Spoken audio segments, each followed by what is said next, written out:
Todavía hay tiempo, todavía hay tiempo. Vámonos rápido para que alcance toda la primera fila y no haya motines emocionales. Buen día, presidente. Carlos Montesinos, de Reporte Índigo. En el marco ya de los 10 años del caso Ayotzinapa, preguntarle sobre este segundo y último informe que usted presenta a los padres de los normalistas, que ya hizo pública la Comisión de la Verdad, particularmente sobre la carta que les dedica, sobre la responsabilidad de Gildardo López en que no se haya podido avanzar más en este tema, y también sobre respecto a que no hay evidencia de la participación del ejército, pese a que menciona que hay 16 elementos militares detenidos. En concreto, preguntarle si así cierra el sexenio, ya considerando usted que el ejército como institución queda exonerado del caso Ayotzinapa. Bueno, ayer envié en efecto una carta a las mamás, a los papás de los jóvenes de Ayotzinapa que fueron desaparecidos hace 10 años. Hice el compromiso con ellos de buscarlos hasta encontrar a los jóvenes. Y trabajamos en eso todo el tiempo. Se avanzó, no como quisiéramos, pero no es un expediente cerrado.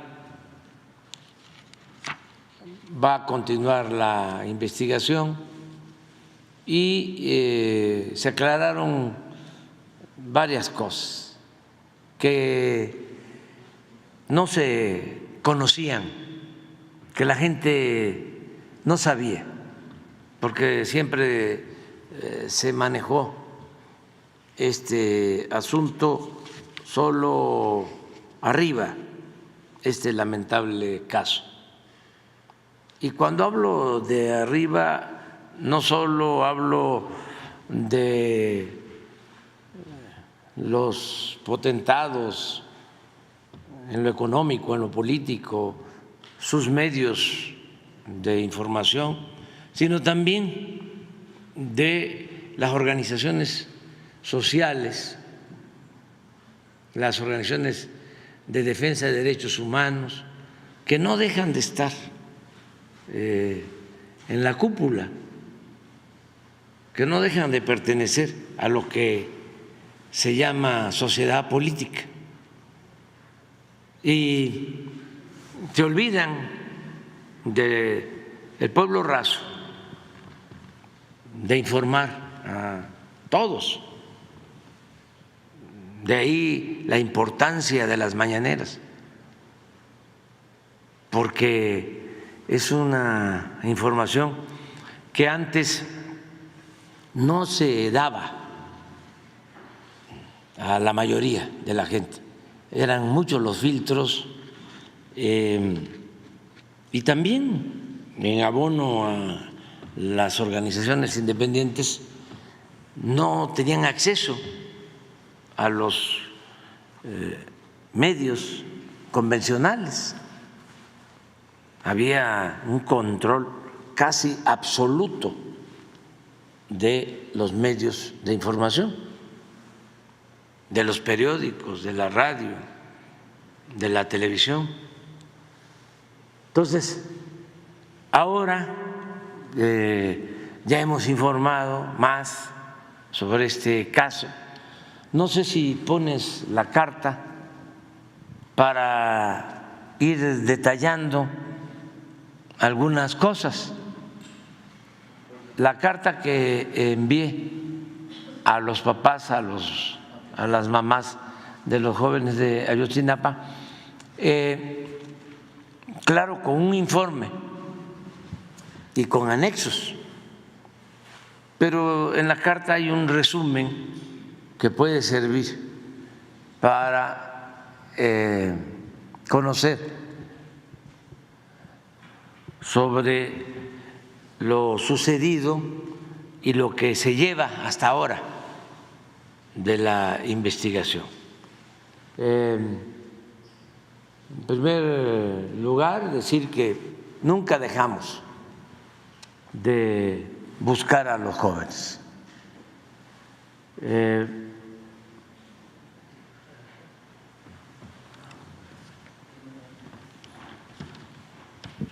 Madres y padres de los alumnos de la Normal Rural Raúl Isidro Burgos de Ayotzinapa, desaparecidos en Iguala, Guerrero, el 26 de septiembre de 2014. Con todo respeto me dirijo a ustedes para informarles sobre la búsqueda de sus hijos y el avance que logramos en este propósito durante el tiempo que me desempeñé como presidente de México. Como ustedes saben, desde el inicio de mi mandato me propuse con toda convicción destinar tiempo, recursos y voluntad para esclarecer los trágicos hechos acontecidos hace 10 años, castigar a los responsables y sobre todo encontrar a los jóvenes. Les aseguro que nunca dejamos en el olvido esta justa y humana misión. Desde los primeros días confié esta responsabilidad en Alejandro Encinas Rodríguez, subsecretario de Gobernación, y él contó siempre con todo mi apoyo y respaldo para conformar un equipo de trabajo, establecer relaciones con los abogados de ustedes, de las madres, de los padres, y con organizaciones de defensa de derechos humanos nacionales y extranjeras. Asimismo, le otorgué a Alejandro Encinas mi confianza para hacer acuerdos con quienes pudieran informar sobre el paradero de los muchachos. De esta forma pudimos avanzar, pues a cambio de detener la extradición a Estados Unidos de Abigail González Valencia, presunto miembro del cartel Jalisco Nueva Generación, uno de los miembros del grupo delictivo Guerreros Unidos, Gildardo López Astudillo, aceptó colaborar en calidad de testigo protegido y como resultado de su participación se logró identificar los restos de 2 de los muchachos desaparecidos. Eso lo hicimos en los 2 primeros años, los 2 primeros años del gobierno. Sin embargo, no ha sido posible avanzar más porque el personaje principal que mencioné, que permanece en la cárcel, aquí quiero aclarar, él no tuvo una participación directa, sino en la cárcel conoció a muchos de los que participaron en la desaparición de los jóvenes. Y él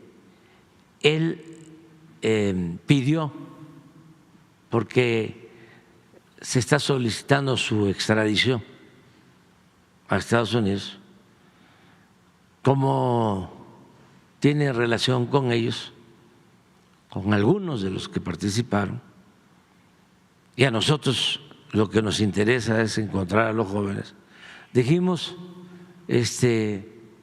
vamos a esperar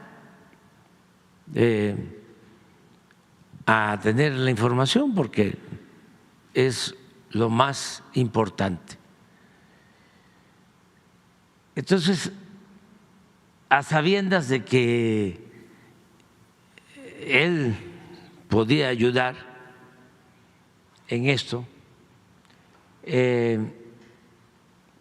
se le permitió ser trasladado incluso a un penal distinto y ayudó,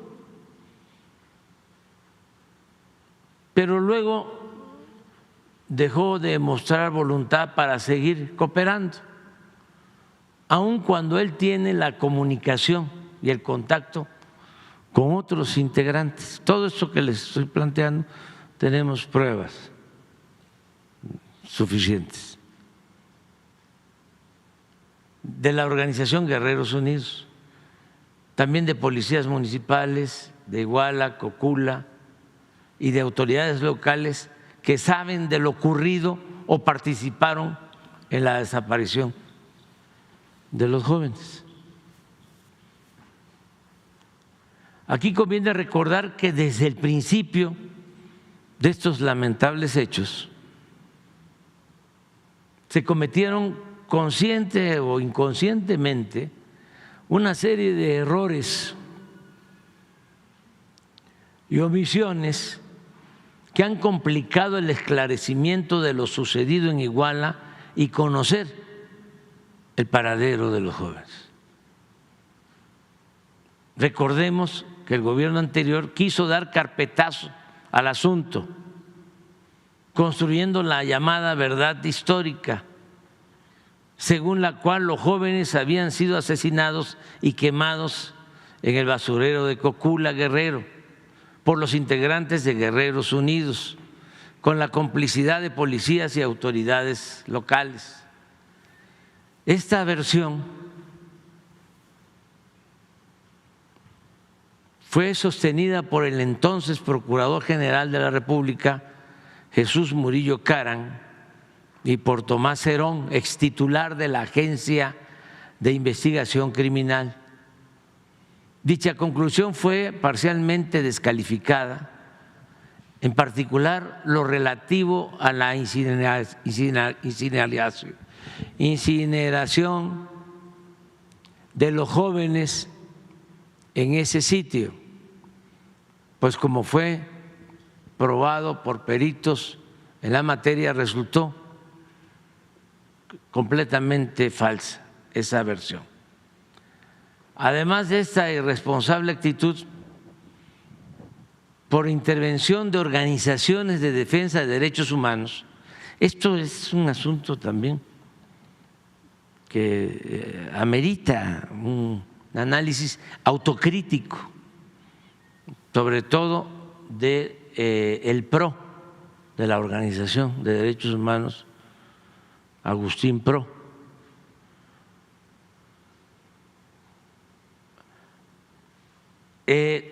Organizaciones de defensa de derechos humanos e inclusive con el beneplácito de los abogados supuestamente defensores de la causa y representantes de las madres y los padres de los jóvenes desaparecidos, se promovió y aprobó una sentencia en el Poder Judicial, la cual, bajo el alegato de que los detenidos habían sido torturados, cosa que no fue cierta del todo, y hay también pruebas.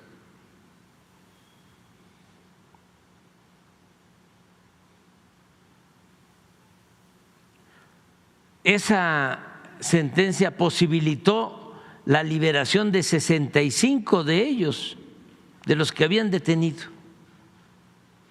al principio. Aunque algunos de los excarcelados sí habían sido víctimas de tortura, otros no. Y la mayoría había participado en la desaparición de los jóvenes. Bueno, cuando sale esta decisión, esta resolución del Poder Judicial, lo celebran los abogados de los familiares de los jóvenes y lo celebra el PRO.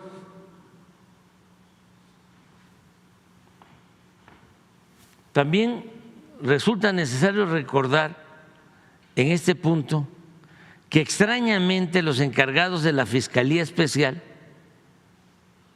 ministerios públicos y los integrantes del grupo interdisciplinario de expertos independientes de la Comisión Interamericana de Derechos Humanos de la OEA, en vez de celebrar la decisión, esto ya lo he dicho, que tomamos de solicitar órdenes de aprehensión contra el procurador y miembros del Ejército, se opusieron rotundamente a dicha medida, hasta el punto que el fiscal especial renunció y la mayoría de los miembros de la comisión de la OEA se retiraron.